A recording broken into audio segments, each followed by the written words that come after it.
Hello friends, welcome back to our channel Padhle with Shaur. तो आज की इस वीडियो में हम लोग पढ़ेंगे क्लास 6 हिस्ट्री चैप्टर 5। तो आज की इस वीडियो से हम लोगों को जो हमारा टॉपिक है टैक्सेस, इसे स्टार्ट करना है। तो इसके पहले वाले वीडियो में हम लोगों ने टैक्सेस के पहले वाले सारे टॉपिक कंप्लीट कर लिए थे। आज की इस वीडियो से हम लोगों को टैक्सेस स्टार्ट करना है। तो चलिए शुरू करते हैं। As the rulers of the Mahajanpadas were building huge forts, maintaining big armies, they need more resources, and they needed officials to collect these.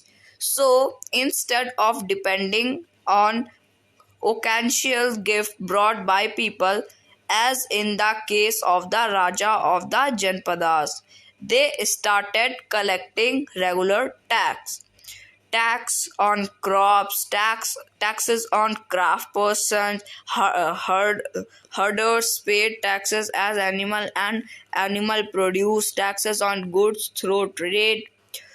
Hunters and gatherers had to provide forest produce to the raja. तो क्या होता था friends, एक महाजनपद का ruler होने के लिए क्या करना पड़ता था उनको बड़ी बड़ी बिल्डिंग, ह्यूज फोर्ट्स उनके पास होने चाहिए, और उनके पास उनको बहुत बड़ी आर्मी क्या मेंटेन करनी चाहिए। ऐसा क्या होता है, ऐसे ही हम लोग सोचते हैं और ऐसा होता भी है। जैसे एक बहुत बड़े राज्य का राजा, तो उसके हमारे दिमाग में आएगा कि उसके पास खूब सारे बड़े बड़े महल होंगे और उसके पास खूब बड़ी सी फौज होगी और उनके पास बहुत सारे रिसोर्स होंगे। तो ऐसा ही रियल में भी होता था। तो वो सब लोग ये सब लाते कैसे थे, कि उनके पास इतना पैसा आता कैसे था? तो वो आता था टैक्सेस से। और टैक्स किससे लेते थे? वो लोगों से लेते थे, रेगुलर टैक्स। जैसे किसान है, वो अगर क्रॉप उगाएंगे तो उनको टैक्स देना पड़ेगा। कोई क्राफ्ट पर्सन है, उसको कुछ बनाएगा तो उसमें टैक्स देना पड़ेगा। हर्डर्स अगर एनिमल को पालेंगे और एनिमल प्रोड्यूस को बेचेंगे तो उसका टैक्स देना पड़ेगा। हंटर गैदरर्स को फॉरेस्ट प्रोड्यूस बेचने के लिए क्या टैक्स पे करना पड़ेगा। तो ऐसे टैक्स पे कर करके राजा के पास सारा रेवेन्यू जाता है और उनसे राजा अपने एक्सपेंसेस से मीट कर पाते हैं। तो फ्रेंड्स, ये जो हमारा टॉपिक था ये तो कंप्लीट हो चुका है। अब जो हमारा नेक्स्ट टॉपिक है वो है चेंजेस इन एग्रीकल्चर। तो इसे स्टार्ट करते हैं। There were 2 major changes in agriculture around this time. One was the growing use of iron plowshares. This meant that heavy clay soil could be turned over better than with a wooden plowshare, so that more grain could be produced. Second, people began transplanting paddy.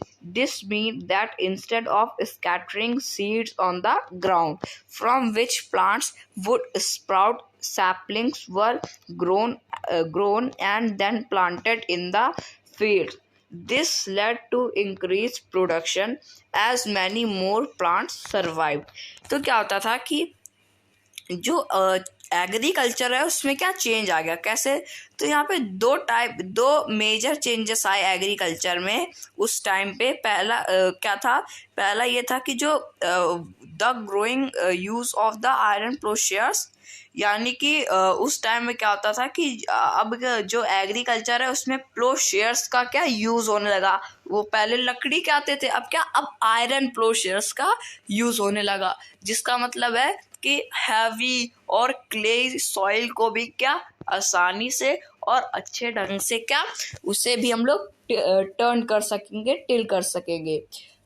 और फिर दूसरा change क्या आया कि जो लोग थे वो सब क्रॉप्स को ट्रांसप्लांटिंग करने लगे। मतलब कि जो पैडी है उसकी ट्रांसप्लांटिंग, यानी कि एक पेड़ को उखाड़ के दूसरी जगह लगा दे। इससे क्या, ये 2 मेजर चेंजेस आए थे किसमें? एग्रीकल्चर में। जिससे क्या हुआ कि जो सीड है उसको बहुत ज़्यादा लगाया गया और जो इनका प्रोडक्शन है वो काफ़ी हो गया। और प्लांट्स जैसे पहले लगाते थे तो उनमें आधे से ज़्यादा प्लांट्स क्या सर्वाइव नहीं कर पाते। अब क्या होता है कि आधे से ज़्यादा कभी कभी पूरे प्लांट्स क्या सर्वाइव कर जाते थे, कहाँ पे, फील्ड में। तो फ्रेंड्स ये जो हमारा टॉपिक था ये भी कंप्लीट हो चुका है। अब जो हमारा नेक्स्ट टॉपिक है वो है अ क्लोजर लुक अ मगध। एक मगध में हम लोग को क्या एक क्लोजर लुक यानी मगध के बारे में हम लोग जानते हैं। तो चलिए शुरू करते हैं। Find Magadh on map 4। Magadh become the most important Mahajanpada in about 200 years. Many rivers such as the Ganga and Son flowed through Magad. This was important for A. Transport, B. Water supply, C. Making the land fertile. Parts of Magad were forested. Elephants which lived in the forest could be captured and trained for the army. Forest also provided wood for building houses, carts, and chariots. Besides, there were iron ore mines in the region that could be tapped to make strong tools and weapons. तो क्या होता था कि हम लोगों को map 4 में Magadh find करना, वो आप लोग अपनी बुक में करिए, हम लोग अभी टॉपिक में ध्यान देते हैं। तो जो मगध है वो एक बहुत ही इम्पॉर्टेंट महाजनपद बन जाता है 200 साल पहले।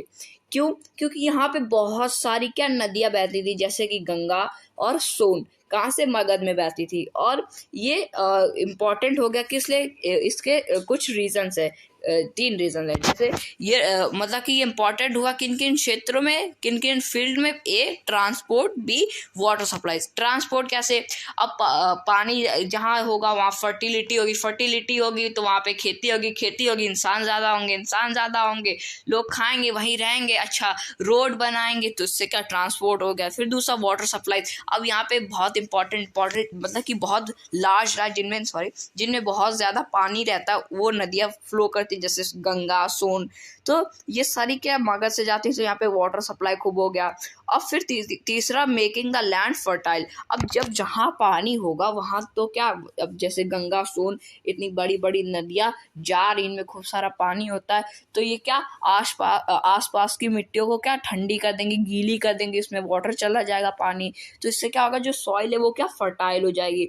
तो यहाँ की जो लैंड होती थी वो भी काफ़ी फर्टाइल होती थी। और जो मगध है उसके बहुत सारा पार्ट में क्या, बहुत सी ज़्यादा पार्ट वो पूरा फॉरेस्ट ही था। तो वहाँ पे क्या एलिफेंट रहते थे, और एलिफेंट फॉरेस्ट में रहते थे, तो जो हाथी होते थे उनको क्या वहाँ के लोग कैप्चर कर लेते थे, और मगध की जो फौज है, आर्मी, वहाँ के उनको क्या ट्रेन करते थे ताकि वो एलिफेंट उनकी आर्मी को ज्वाइन कर ले। और फॉरेस्ट में क्या जो वुड लकड़ियाँ होती थी वो भी प्रोवाइड की जाती थी हाउस बनाने के लिए।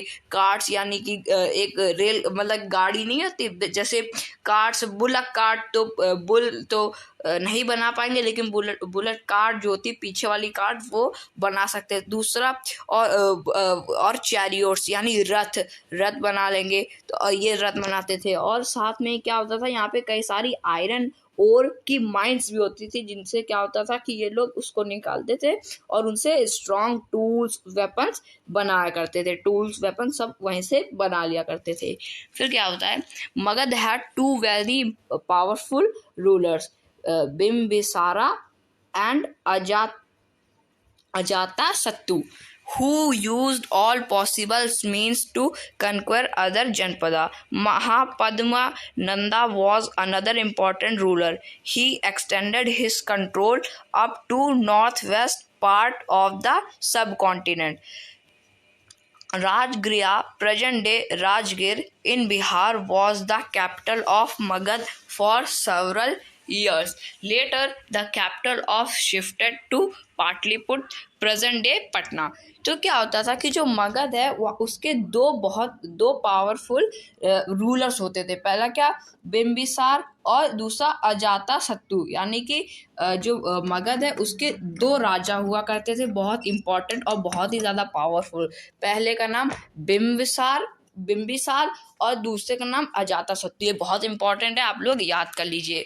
और इन्होंने क्या करा, इनसे जितना हो सका, जितना पॉसिबल हो सका, इन्होंने दूसरे जनपद को में लड़ाई करी और अपने में मिला दिया। जैसे कि आप लोगों ने पहले सुना होगा कि इस राज्य के राजा ने दूसरे राज्य के राजा को हरा दिया और उस राज्य को अपने राज्य में मिला दिया। तो यही चीज़ होती थी। तो जो अजातशत्रु है, अजातशत्रु और बिंबिसार, इन्होंने भी खूब लड़ाई करी और बाकी जितनी भी छोटी छोटी जनपद जो कि मगध महाजनपद के पास होती थी उनको क्या अपने अंदर कंक्वायर कर दिया, यानी अपने में मिला दिया।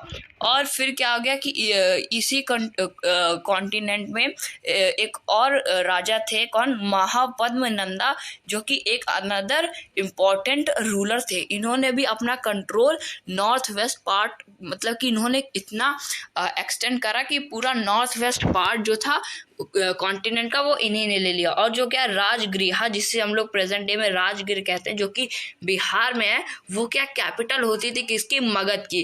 कुछ साल तक रही, फिर उसके बाद कैपिटल बदल गई मगध की। अब फिर मगध की कैपिटल राजधानी होगी पाटलिपुत्र, जो कि जिसे हम लोग पटना कहते हैं। और पटना कहाँ है, बिहार की क्या कैपिटल है। यानी कि ये जो दोनों कैपिटल हैं किसकी, मगध की, ये दोनों कहाँ पर है, बिहार में। यानी कि मगध जो है, मगध डायनेस्टी, इसका आधे से ज़्यादा पार्ट कहाँ पे, बिहार में ही था। More than 2300 years ago, a ruler named Alexander, who lived in Macedonia in Europe, wanted to become a world conqueror. Of course, he didn't conquer the world, but did conquer parts of Egypt and West Asia, and came to India subcontinent, reaching up to the banks of the Bias. When he wanted to march further eastwards, his soldiers refused. They were scared. Scared as they had heard that the rulers of India had vast armies of foot soldiers, chariots, and elephants. तो क्या होता था कि 2300 years पहले तक 23 years पहले एक ruler था कि उसका नाम क्या था, अलेक्जेंडर कहाँ का राजा था, मैसेडोनिया कहाँ पर है, यूरोप में। तो जो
तो फ्रेंड्स, ये जो हमारा टॉपिक है क्लोजर लुक मगध, ये तो कंप्लीट हो चुका है। अब जो हमारा नेक्स्ट टॉपिक है वो है अ क्लोजर लुक वज्जी। तो इससे हम लोग स्टार्ट करते हैं।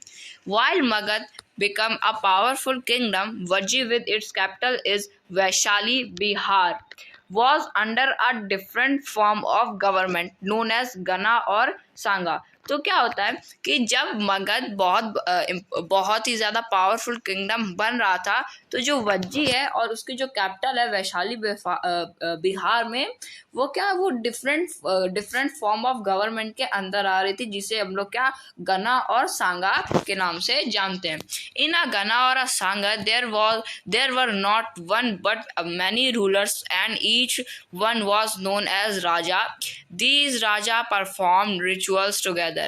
They also met in assemblies and decide what had to be done and how through decisions and debate. For example, if they were attacked by an enemy, they meet to discuss what should be done to meet the threat.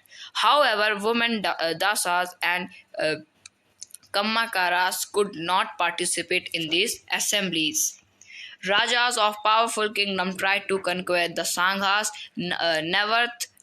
Nevertheless, these lasted for a very long time till about 1500 years ago, when the last of the Ganas or Sangas were conquered by Gupta rulers, about whom you will read in chapter 9। तो क्या कहा जा रहा है कि जो गाना और सांगा, इनमें क्या होता था कि इसमें बहुत सारे रूलर्स होते थे मतलब बहुत सारे रूलर्स होते थे जिन्हें हम लोग राजा के नाम से जानते थे। और जो राजा है बहुत डिफरेंट तरीके के रिचुअल्स परफॉर्म करते थे साथ में।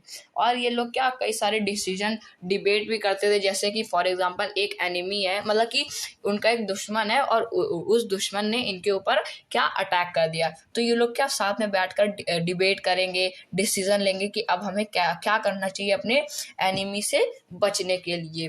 तो वहाँ पे कई सारे डिसीजन लिया करते थे और ऐसे यहाँ पे सारे राजा लोग आते थे। और जो राजा होते थे काफ़ी पावरफुल किंगडम्स के, वो ट्राई करते थे जो सांगास हैं इनको क्या कन्क्वेर यानी कब्जा कर ले। और अराउंड 1500 ईयर्स पहले जब जो राजा थे गना और सांगा, इनको क्या कब्जा भी कर लिया गया था, किससे? गुप्ता डायनेस्टी से, यानी गुप्ता रूलर्स से। ये गुप्ता रूलर्स क्या, ये सब हम लोग जानेंगे क्या चैप्टर 9 में। तो फ्रेंड्स, इसी के साथ जो हमारा चैप्टर है वो भी कंप्लीट हो चुका है। अब जो इस चैप्टर के क्वेश्चन आंसर हैं वो हम लोग करेंगे नेक्स्ट वीडियो में। आज की इस वीडियो में इतना ही, मिलेंगे नेक्स्ट वीडियो में नेक्स्ट टॉपिक के साथ। तब तक के लिए थैंक यू वेरी मच।